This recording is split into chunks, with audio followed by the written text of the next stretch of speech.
Saudari-saudaraku terkasih dalam Tuhan Yesus Kristus, selamat pagi dan berkah dalam. Kita berjumpa kembali dalam renungan harian kita, Senin 20 Februari 2023. Bahan permenungan kita ambil dari kitab Putra Sirat bab 1 ayat 1-10 yang menegaskan kepada kita bahwa kebijaksanaan diciptakan sebelum segala-galanya terjadi. Kebijaksanaan berasal dari Tuhan dan ada padanya. Sedangkan dalam bacaan Injil, di Injil Markus bab 9 ayat 14 sampai dengan 29 dikisahkan bagaimana setelah para murid Petrus, Yakobus dan Yohanes beserta Yesus turun dari gunung, melihat banyak orang, dan Yesus dihadapkan pada seorang yang kerasukan roh jahat yang dikatakan para murid tidak bisa menyembuhkan. Mengkritik orang-orang yang kurang percaya atau bahkan tidak percaya akan kedatangan Yesus. Ketika anak itu dibawa kepada Yesus, terjadilah dialog, dan akhirnya Yesus mengalahkan kuasa kejahatan dengan menyembuhkan anak yang kerasukan itu. Dan Yesus juga berpesan kepada para murid, jenis ini tidak dapat diusir kecuali dengan berdoa. Saudari-saudaraku terkasih dalam Tuhan Yesus Kristus, menarik untuk merenungkan Injil dengan melihat, menyadari proses penyembuhan itu.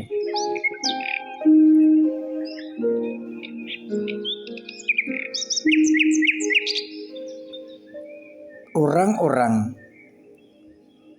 berbincang-bincang soal seorang dari mereka membawa orang yang kerasukan setan, anaknya.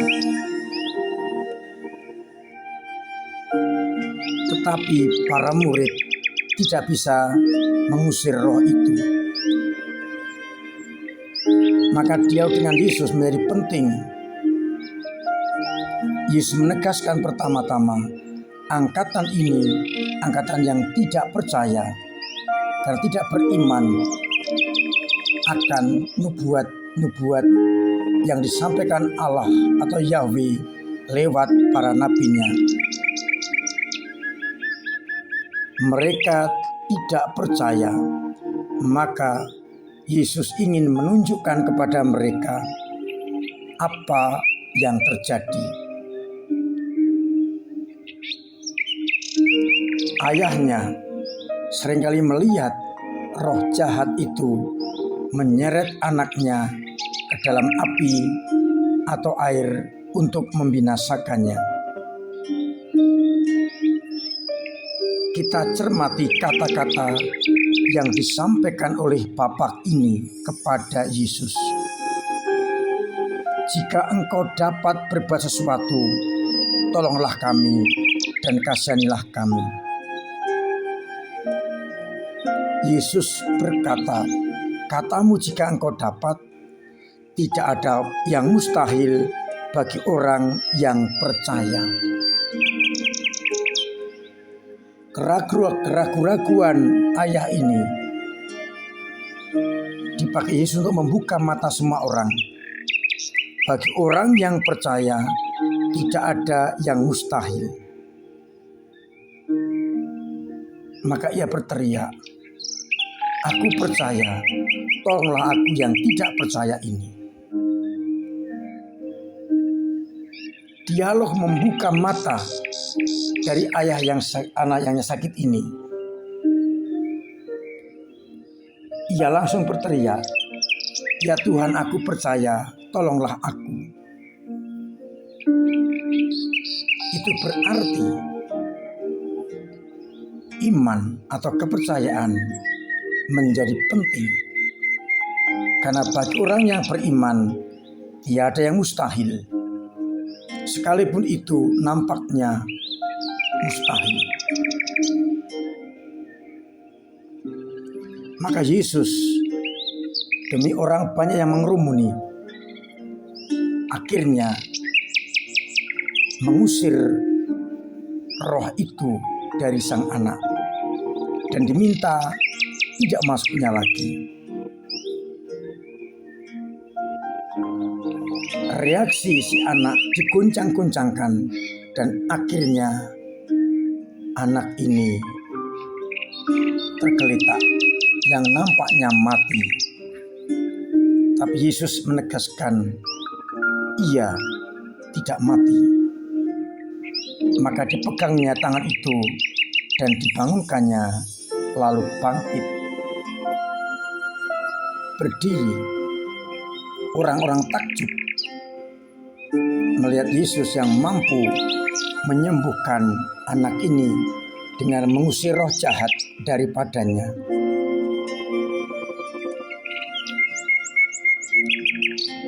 Dan Yesus menegaskan kepada para murid ketika bertanya, "Mengapa kami tidak dapat mengusir roh itu?" Ia menjawab, "Jenis ini tidak dapat diusir kecuali dengan doa." Doa berarti berkomunikasi dengan Allah, melibatkan Allah dalam karya-karya.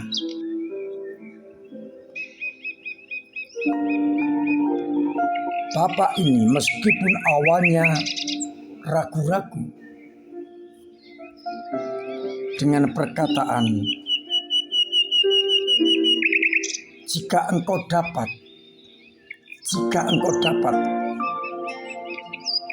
berbeda dengan kisah penyembuhan tempat yang lain, jika engkau mau.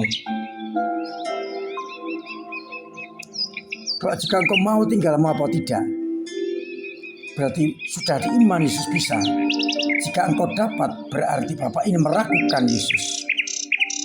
Bapak ini kurang bijaksana karena imannya tipis.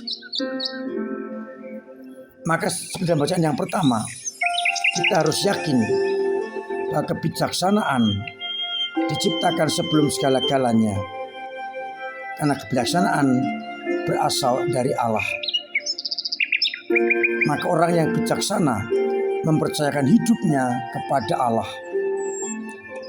yang kemudian kita namakan iman.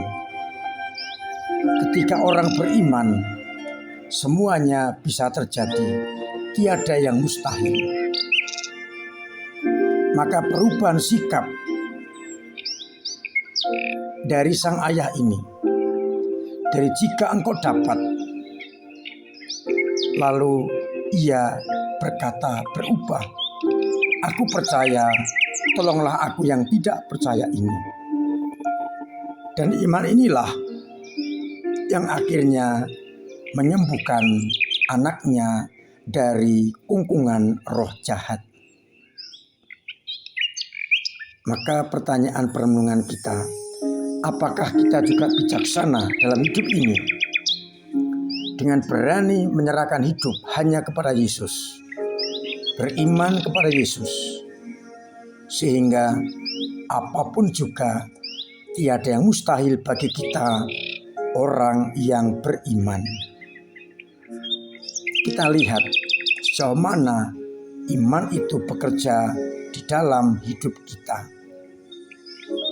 Semoga kita tidak lagi berkata, "Kalau engkau dapat," tetapi kita akan bertanya, "Kalau engkau mau." Sehingga Soalnya adalah Yesus mau atau tidak. Bukan Yesus dapat atau tidak. Yesus akan mau kalau kita menyerahkan diri hanya kepadanya. Maka mari kita perkuat iman kita agar semakin berkenan kepada Allah. Tuhan memberkati kita sekalian. Amin. Marilah kita berdoa. Bapa yang penuh kasih, kami bersyukur karena Putra-Mu benar-benar menunjukkan kuat kuasanya. Asal kami beriman dengan sungguh-sungguh. Karena bagi orang yang beriman, tiada yang mustahil.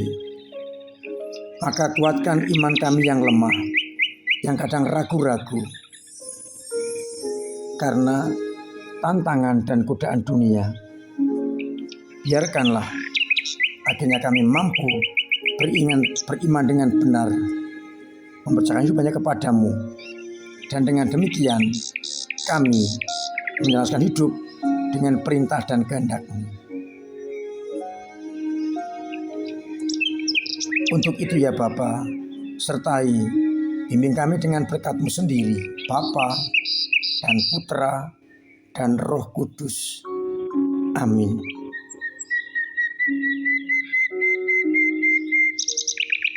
Saudari-saudaraku terkasih,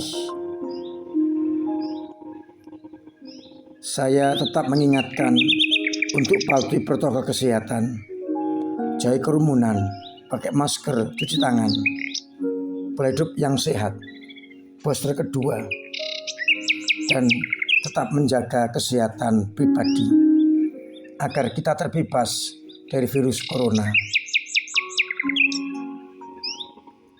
Saya mengingatkan juga perayaan Rabu Abu di paroki kita diatur sebagai berikut. Untuk Selasa sore di gereja pada jam 6 sore.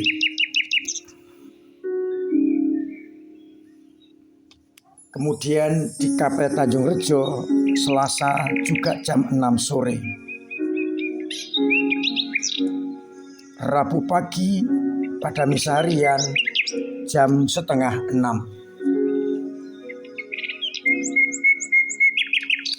Kemudian di Kapel Ceranggang sore jam 5 dan di Kapel Rejosari malam jam 7. Di gereja pada jam 6 sore Rabu sore. Jadi ada 3 kali di gereja, 3 kali di kapel lingkungan. Selasa sore, Rabu pagi, dan Rabu sore. Mari kita awali tobat kita dengan merayakan Rabu Abu, menerima Abu sebagai bentuk pertobatan. Pada jam 8 di gereja juga akan ada misa Rabu Abu untuk TK dan SD Cahaya Nur. Dan juga di SMA dan SMP Kanisius untuk anak-anak murid-murid SMPK dan SMP SMA Kanisius. Kalau penjenengan misalnya tidak dapat mengikuti satu yang misa harian atau misa sore, bisa ikut pada misa anak-anak jam 8 di gereja. Saya ucapkan banyak terima kasih kepada penjenengan yang dengan tekun mulai mempersiapkan diri Ketat Agung mulai Rabu Abu sampai Jumat Agung. Ikuti pendalaman-pendalaman APP, sarasean, berbagi cerita. Tidak perlu takut. Saya berharap bahwa sarasean di lingkungan akan semakin banyak diminati. Kita hanya akan berbagi satu dengan yang lain, sekaligus memperdalam iman kita dalam APP. Gerakan-gerakan APP yang diwujudkan dalam kota APP hendaknya dijalankan dengan benar, bukan diisi pada akhir Prapaskah, tapi setiap hari diisi dari pengurangan pantang dan puasa kita. Artinya setiap hari kita memotong uang makan kita sebagai bentuk silih dari APP. Masukkan uang yang dipotong dari uang makan atau uang jajan atau uang rokok, sehingga kita akan semakin menghayatinya. Semoga kita dapat mengisi APP masa Prapaskah dengan benar dan akhirnya bisa merayakan Paskah dengan penuh sukacita. Akhirnya selamat pagi, selamat merenungkan, salam sehat, Tuhan memberkati.